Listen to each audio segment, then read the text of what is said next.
They sued me, my own parents. They actually took me to court, claiming I stole from them, that I defrauded them out of an investment in my company. An investment, mind you, that was supposed to be a gift, a helping hand to their struggling son. And the judge, well, the judge let's just say the verdict completely blindsided all of us. Was I wrong for thinking family would stand by me, even when things got tough? Or was I a fool to ever accept money from them in the first place? Tell me honestly, would you have done the same thing, trusted them as implicitly as I did? It all started about 5 years ago. I was fresh out of college, brimming with optimism and a burning desire to change the world, or at least a small corner of it. My passion was sustainable energy solutions, specifically developing a new, more efficient solar panel design. I'd spent countless hours in my dorm room, fueled by instant coffee and sheer stubbornness, sketching out prototypes, running simulations, and dreaming big.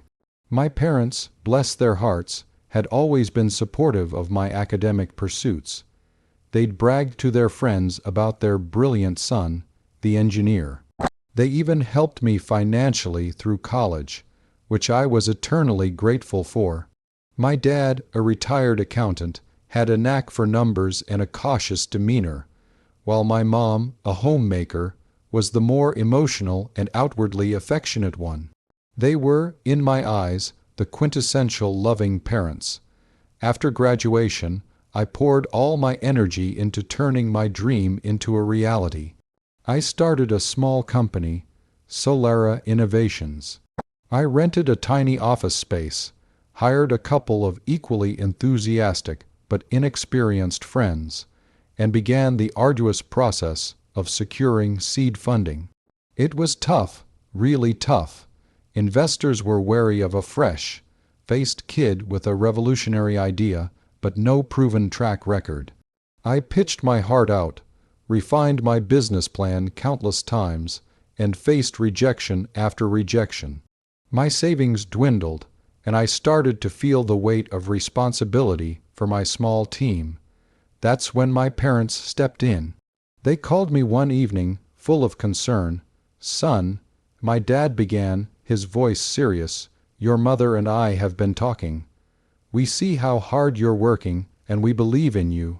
We want to help." My mom chimed in, "Yes, darling, we want to give you a gift, something to help you get this off the ground." I was floored. A gift? My parents weren't wealthy by any means. They had a comfortable retirement, a modest house, but certainly not a fortune to throw around. I asked them how much they were thinking, and my dad said, "We can spare $200,000.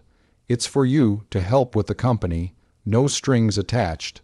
$200,000. It felt like a fortune, a lifeline thrown to a drowning man. I was ecstatic, overwhelmed with gratitude. I immediately protested, telling them it was too much, that they shouldn't risk their retirement savings. But they insisted. My mom said, "It's not a risk if it's for you, sweetie. We know you'll make it work." My dad added, "Consider it an early inheritance, or just a gift from parents who love their son and believe in his vision." They made me promise to use it wisely, to put it all into Solara Innovations. There was no talk of interest, no mention of equity, no formal loan agreement. It was, in my understanding, a gift, a generous, incredible gift. I used the money exactly as I promised. I invested it directly into the company. We bought essential equipment, hired a couple more engineers, and most importantly, we secured a patent for my innovative solar panel design. For a while, things looked incredibly promising. We developed a working prototype, and the early tests showed incredible efficiency gains. I was on top of the world. I regularly updated my parents, sharing every small victory, every breakthrough. They were thrilled, genuinely proud. They'd often say, "See, we knew you could do it. And that was the best investment we ever made, watching you succeed." The word investment started creeping into their vocabulary, but I dismissed it as just a figure of speech, a proud parent's way of expressing their contribution. I mean, who calls a gift an investment in casual conversation with their kid. Then the market shifted.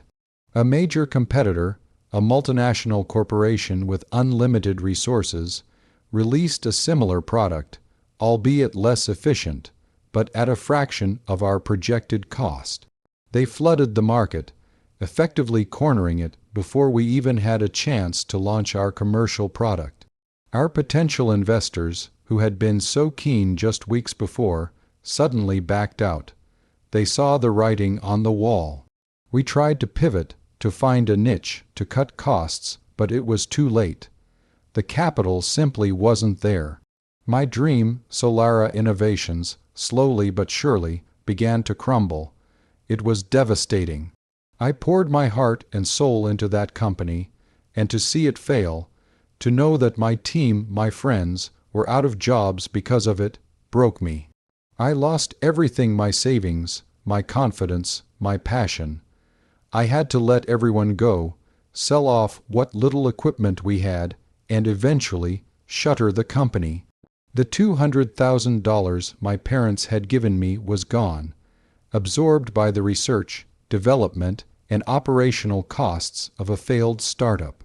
I was back to square one, deeply in debt and utterly heartbroken. When I told my parents, I expected disappointment, perhaps a gentle "I told you so." What I got instead was cold fury. My dad's voice was like ice. "So, you just burned through our $200,000, just like that." My mom, usually so soft, accused me of being irresponsible, of not valuing their sacrifice. I tried to explain the market shift, the competition, the unforeseen circumstances. I reminded them that they had called it a gift, an early inheritance, but they wouldn't hear it. They insisted it was an investment, a loan they expected to be repaid with interest. They produced a meticulously kept ledger, with handwritten notes detailing every penny they had invested in me, going back to my college days, even accounting for the interest on their loan. It was insane. The arguments escalated. They stopped answering my calls. Then a lawyer's letter arrived, a formal demand for repayment of their investment in Solara Innovations, totaling $200,000 plus accrued interest, bringing the grand total to nearly $300,000. I was in shock. How could my own parents do this? How could they claim I stole from them when they explicitly called it a gift? I hired a lawyer, a family friend who was appalled by the situation. He tried to mediate, but my parents were unyielding. They saw me as a thief, a failure who had squandered their money. They truly believed I had intentionally misled them, despite all my efforts and their initial, heartfelt encouragement. It was a complete betrayal, a stab to the heart. I felt utterly alone, abandoned by the very people who were supposed to love me unconditionally. So that's the situation I was in, and I had to make a choice. I was faced with a lawsuit from my own flesh and blood, a claim that I had stolen money they had once called a gift. I had put everything into that company, including their generous contribution, and when it failed, they turned on me. I was devastated, confused, and angry. Before I tell you what happened next, I want you to pause and comment below what you would have done in my shoes. Would you have fought them in court, or would you have tried to appease them, even if it meant admitting to something you didn't do? The court case was a nightmare, an agonizing public spectacle that tore my family apart. My parents' lawyer painted a picture of me as a manipulative, irresponsible son who took advantage of his trusting elderly parents.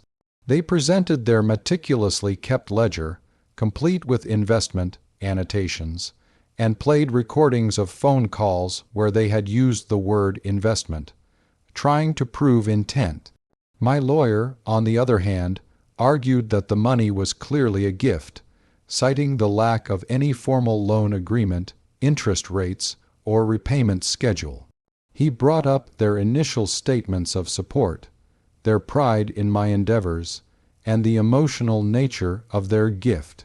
He even presented letters they had written to me in the early days, congratulating me on my progress and reiterating their belief in my dream, never once mentioning repayment. The hardest part was facing my parents across the courtroom. Their faces were etched with a cold anger I had never seen before. My mom wouldn't even look at me. My dad, during his testimony, spoke with such conviction about being defrauded. It was as if he truly believed I had set out to steal from them. It broke my heart into a million pieces. The judge listened patiently, taking detailed notes, allowing both sides to present their case and cross-examine witnesses. It dragged on for weeks, each day a fresh wound. My mental health deteriorated. I couldn't eat, I couldn't sleep. The thought of losing everything, not just my reputation and what little assets I had left, but my family, was unbearable. Finally, the day of the verdict arrived. I sat there, my stomach in knots, my lawyer by my side. My parents were on the other side of the courtroom, their faces grim. The judge entered, and the room fell silent. He began to speak, his voice calm and measured, detailing the arguments from both sides. He acknowledged the ambiguity of the situation, the lack of a formal contract, and the emotional complexities of family dynamics. He then delivered his ruling. He stated that while my parents' intentions may have evolved over time, the initial transfer of funds, as evidenced by their own statements and the context of the relationship, was presented and understood by both parties as a gift. He highlighted the absence of any legally binding agreement, the open-ended nature of the investment, and the fact that a parent's financial support for a child's legitimate entrepreneurial venture, even if it fails, does not automatically transform into a repayable loan without explicit terms. The judge ruled in my favor. He dismissed my parents' lawsuit, stating that I was not liable for the repayment of the $200,000. A wave of relief washed over me so strong I almost collapsed. My lawyer put a hand on my shoulder, a look of quiet triumph on his face. But the relief was immediately followed by a profound sadness. My parents looked utterly devastated. My mom started to cry, not out of relief, but out of what looked like a mixture of anger and despair. My dad just stared ahead, his face pale and drawn. There was no joy in my victory, only the crushing realization that I had won a battle, but lost my family. After the verdict, my parents stormed out of the courtroom without a word to me. My lawyer tried to reach out to them, to suggest mediation, to try and mend the fences, but they refused. They cut off all contact. My siblings, caught in the middle, have tried to bridge the gap, but my parents remain resolute.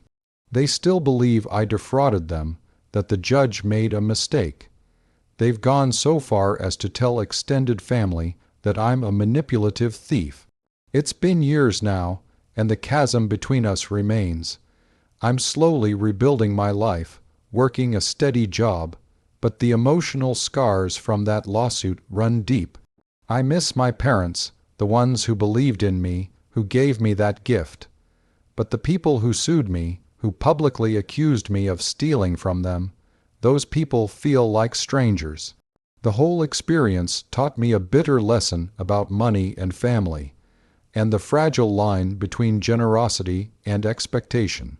Sometimes, even the purest intentions can get twisted when things go wrong. It's a painful truth, but I've learned that not all gifts are given freely, and that even family ties can snap under the weight of financial loss. Like this video if you were on my side, if you think I shouldn't have been sued for a gift that turned into a failed venture. Subscribe for more stories like this, and please, Share your final thoughts on this whole mess in the comments section below. I need to know what you think. I'll see you all in the next story.